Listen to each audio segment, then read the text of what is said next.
자체부터가 아파트 빌라이기 때문에 그게 가장 친숙하게 느껴지고 익숙하게 느껴질 겁니다. 한 사이클 돌리는 경험이 있어야 다음 유형의 물건으로 진입을 할 때도, 그리고 조금 더 자신감 있게, 일단 지분 물건 특성상 전체가 나온 게 아니라 일부만 나온 거기 때문에 소액으로도 시작을 할 수가 있고요. 먼저 일단 P2P를 이용해서 잔금 치고 3개월 정도 있다가 사업자 대출로 전환할 수 있는 상품들이 있습니다. 안녕하세요. 네, 안녕하세요. 네, 대표님 모시고 오늘 인터뷰를 진행하게 되었습니다. 오늘 자기소개부터 부탁드리겠습니다. 네, 안녕하세요. 반갑습니다. 저는 양쌤 스쿨을 운영하는 양쌤이라고 합니다. 네, 그래서 경공매에 관한 실전 투자도 하고 있고요.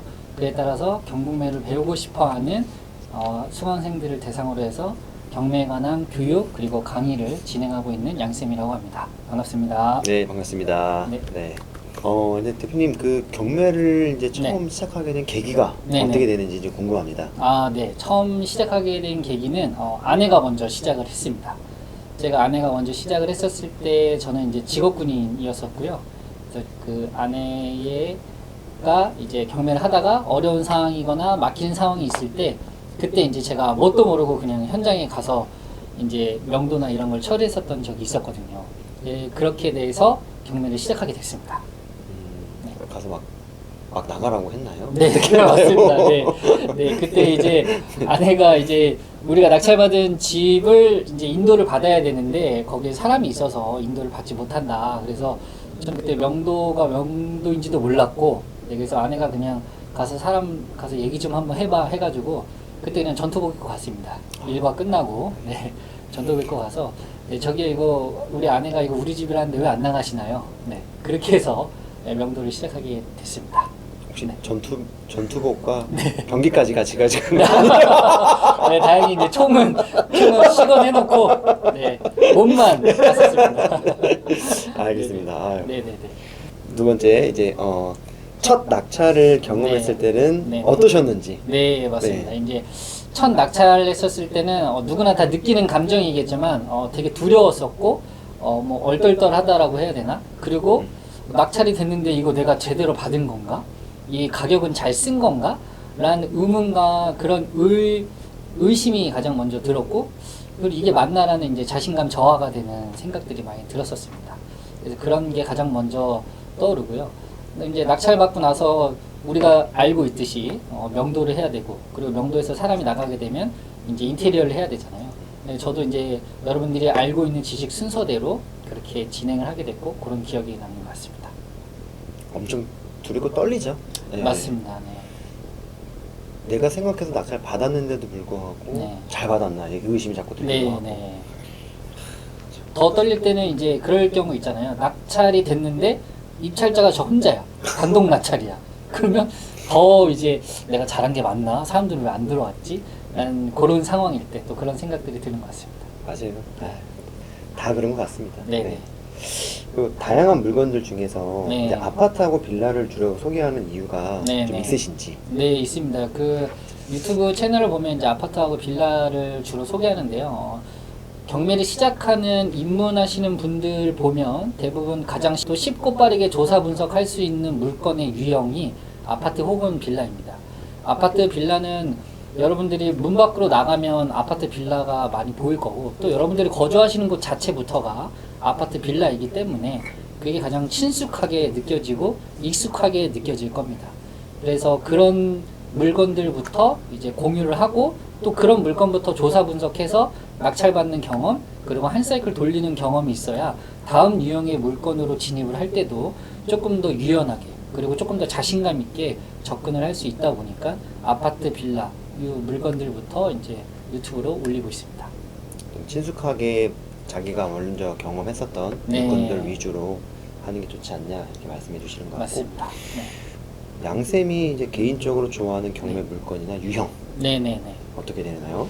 네, 제가 개인적으로 좋아하는 물건은요, 이제 특수 물건에 해당이 되는 이제 지분 물건이라든가 이제 법정지상권 물건을 좋아합니다. 그 물건을 좋아하는 이유는 일단 지분 물건 특성상 전체가 나온 게 아니라 일부만 나온 거기 때문에 소액으로도 시작을 할 수가 있고요. 그리고 또 물론 지분 물건인데 시작하는 금액이 큰 경우도 있고 작은 경우도 있습니다. 그래서 먼저 작은 금액으로 특수 물건을 접해 볼 수 있다라는 장점이 있다 보니까 지분 물건을 시작하게 됐고, 또 이제 법정지상권이라고 하면 이 단어가 주는 약간 무게감이 있잖아요. 법정지상권 이러면. 근데 사실 실물을 들여다보면 법정지상권은 건물 소유자가 토지를 사용할 수 있는 권리다라고 이렇게 쉽게 해석을 하면 좋을 것 같아요. 그래서 그런 물건들을 낙찰받아서 건물 소유자하고 협의 협상을 통해서 엑시트하는 구간을 만들어서 하는 그런 물건의 유형들을 즐겨 했었던 것 같습니다. 아무래도 지분 같은 경우에서는 소유자가 여러 명 중에서 나오는 거다 보니까 네. 금액대가 좀 작기도 하고. 네네. 맞습니다. 사람들의 자금 상황이나 네. 성향에 따라서 추천하는 부동산의 종류는 어떻게 다른지. 네네. 이제 사람들의 이제 성격이나 유형이 다 다르잖아요. 그래서 나의 성향이 좀 약간 안정적인 걸 원한다라고 하면 이제 주택 물건이 될 것 같습니다. 아파트라든가 빌라 이런 물건의 유형을 진입해서 조사하고 분석하고 낙찰받는 게 유리할 것 같고요. 그리고 나의 성향이 이제 안정적인 것도 좋지만 뭔가 조금 더 도전해보고 싶어. 뭔가 남들이 기피하거나 어려워하는 물건을 나는 조금 더 탐구하고 탐문해서 알고 싶어 라고 하면 하자 있는 물건이라든가 특수 물건을 진입하셔도 저는 좋을 것 같다고 생각이 듭니다. 초보자나 소액 투자자에게 가장 현실적인 물건은 어떤 유형일까요? 초보자에게 가장 적합한 물건은 당연히 이제 아파트고요. 그 아파트라고 하는 이유는 황금성 때문에 그렇습니다. 우리가 어떤 물건을 판다라고 했었을 때 가장 황금성이 좋은 게 이제 대중들이 널리 알고 있는 아파트가 황금성이 있기 때문에 초보자들에게는 아파트를 먼저 시작을 해보는 것을 권장해 드리고 있습니다. 자금이 좀 부족한 사람들이 네. 아파트 낙찰받을 수 있는 방법이 있다면? 자금이 이제 어느 정도 부족한지는 모르겠으나 만약에 자금이 부족하다 그러면 만약에 전체 기준으로 봤었을 때에는 이제 여러분들도 알고 있다시피 1억 미만, 공시지가가 1억 미만인 아파트들은 취득세도 1.1%입니다. 그리고 또 지방은 아마 지금 2억 미만도 취득세가 1.1%인 걸로 알고 있기 때문에 그 지방에 있는 아파트, 소액 아파트로 할 수 있는 것들을 진입해 보시는 것도 좋고, 또는 이게 전체이기 때문에 최소 아마 2천, 3천 정도의 자본금이 필요할 겁니다. 전체 물건이기 때문에. 근데 나는 2천, 3천보다도 더 작은 금액으로 하고 싶다. 그러면 아파트 물건인데 지분으로 나오는 경우도 있습니다. 그럴 때는 뭐 1,000만 원 미만 정도의 아파트 지분 물건도 있기 때문에 그런 형태로 진입을 하는 것도 좋을 것 같습니다. 지금처럼 사업자 대출이 어려운 시기에 네. 투자자라면 어떤 전략을 추천할 수 있을까요? 지금 이제 사업자 대출 같은 경우에는 수도권이면서 규제 지역은 막혀 있다라고 보시는 게 좋을 것 같고요. 그러나 이제 지방이거나 비규제 지역은 사업자 대출이 가능한 곳이 있습니다. 그래서 사업자가 있다면, 사업자도 이제 두 가지 종류가 있죠. 매매 사업자 그리고 일반 사업자. 일반 사업자는 우리가 알고 있듯이 전자상거래나 통신 판매업 이런 업종을 갖고 있는, 업태를 갖고 있는 일반 사업자들은 비규제 지역이라든가 지방으로 내려가면 대출이 어느 정도 나오기 때문에 그쪽으로 눈을 돌리는 게 좋을 것 같고요. 그리고 또 투자자의 성향에 따라서 나는 수도권을 하고 싶어 라고 한다 그러면 권장을 할 수도 있고 안 할 수도 있지만, 처음에 수도권 아파트를 낙찰을 받으면 대출이 안 나올 거잖아요. 그럼 그랬을 때 방법은 일단은 P2P를 이용하는 겁니다. 먼저 일단 P2P를 이용해서 잔금 치고 3개월 정도 있다가 사업자 대출로 전환할 수 있는 상품들이 있습니다.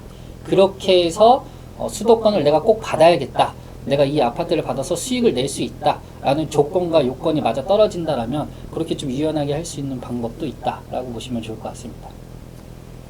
자본금이 좀 적은 사람이 주목해야 할 지역은 어디가 될까? 지역은 아무래도 이제 자금이 적다 그러면 이제 비규제 지역이면서 이제 지방이겠죠. 뭐 경기도 뭐 이천 양평이 될 수도 있고요. 그 다음에 뭐 지방이라 그러면 뭐 강원도 원주가 될 수도 있고, 뭐 충북 충남 지역이 될 수도 있고, 이런 지역들로 보시면 좋죠. 반대로 자본이 네. 많은 사람이라면 어떤 지역, 어떤 유형을 봐야 될까요?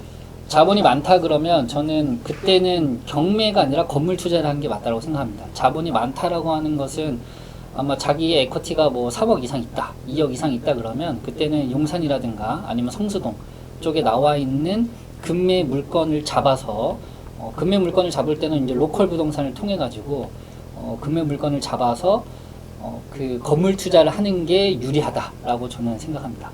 그때 또 건물 투자를 할 때는 법인으로 보통 매수를 하는 게 유리합니다. 왜냐하면 법인으로 매수하면 또 법인 관련해서 대출이 나올 수 있기 때문에 그렇게 해서 자금 계획을 세우고 진행하시면 좋을 것 같습니다. 자본금을 하나에 몰입하는 것과 네. 혹은 분산 투자를 할 때에 네네. 어떤 전략을 선호하게 되나요? 저는 분산 투자가 유리하다라고 봅니다. 분산 투자가 유리한 이유는 과거나 지금이나 자금 계획에 관해서 이제 중요한 부분이 있는데요. 내가 A라는 물건에 10억이 들어간다 그러면 그 A라는 물건을 10억으로 다 올 현금으로 넣는 사람도 있겠지만 10명 중에 1명 나올까 말까 하겠지만 보통 10억에 내가 에쿼티가 있다 그러면 10억 중에서 뭐 2, 3억 정도만 들어가고 나머지는 대출을 쓸 겁니다. 그렇죠? 그럼 내 에쿼티 2억이 들어갔다고 하면 8억이 남아 있잖아요. 그럼 그 8억을 가지고 또 두 번째 건물을 또 하는 겁니다. 그렇게 분산 투자를 해서 나의 자산을 증식을 시키고 영역을 확대시키는 게 좀 유리한 투자라고 생각을 합니다. 아파트하고 빌라 고를 때 네. 각각 다른 체크 포인트가 있다면? 네, 있습니다. 그 아파트 같은 경우에는요, 아파트 세대수가 어느 정도 있느냐, 그리고 아파트 세대수가 크면 그에 걸맞게 입지 인프라도 웬만해선 다 좋습니다. 네, 웬만해선 다 좋기 때문에 세대수를 보고, 그리고 이제 누구나 다 알고 있듯이 거래량을 보고요. 그 다음에 이제 빌라 같은 경우에는 굉장히 시세 조사하기가 쉽지 않을 겁니다. 왜냐면 빌라의 특색, 빌라의 요건에 따라서 가격이 뭐 2천만 원, 3천만 원 차이가 나기 때문에 그 빌라에 대한 요건을 잘 봐야 되는데, 빌라를 볼 때 가장 중요한 요건은 건물에 관한 하자가 어떻게 돼 있느냐. 예를 들면 뭐 누수가 심하게 있느냐 없느냐, 그리고 또 이제 건물의 현황 상태겠죠. 엘베가 있느냐 없느냐, 그리고 또 주차할 수 있는 필로티 구조로 되어 있느냐 안 되어 있느냐, 그 다음에 주변에 이제 초등학교나 중학교, 고등학교 또는 뭐 유치원이라든가 그런 학군에 관한 입지 인프라가 가깝게 되어 있느냐, 또는 소비할 수 있는 상권이나 입지 인프라가 도보상으로 또는 자차로 이용하더라도 10분 이내에 좀 이렇게 있느냐, 그런 것들을 보시는 게 좋을 것 같습니다. 이 말씀 드린 이유는 빌라를 낙찰받는 것도 좋은데요, 안 팔리는 빌라, 안 팔리는 아파트를 낙찰받으면 사실 또 현실적으로 그것만큼 스트레스 받는 게 없거든요. 네. 내 딴에는 낙찰을 받아서 엑시트하기 위해서 샀는데, 물론 매도가 안 되면 그 투자자 입장에서는 에쿼티를 일부 회수를 해야 되기 때문에 월세를 내든가 전세라도 내서 이 에쿼티를 회수하는 게 맞기는 하지만, 투자자 입장에서는 가장 좋은 엑시트는 바로 매매입니다. 매도를 한다라는 기준으로 물건을 조사 분석을 해야 되기 때문에, 그래서 안 팔리는 그 아파트 빌라, 안 팔리는 빌라의 조건들을 있다면 그 물건은 패스하고 최대한 팔리는 조건과 기준에 맞는 요소들만 낙찰을 받아야 된다고 생각합니다.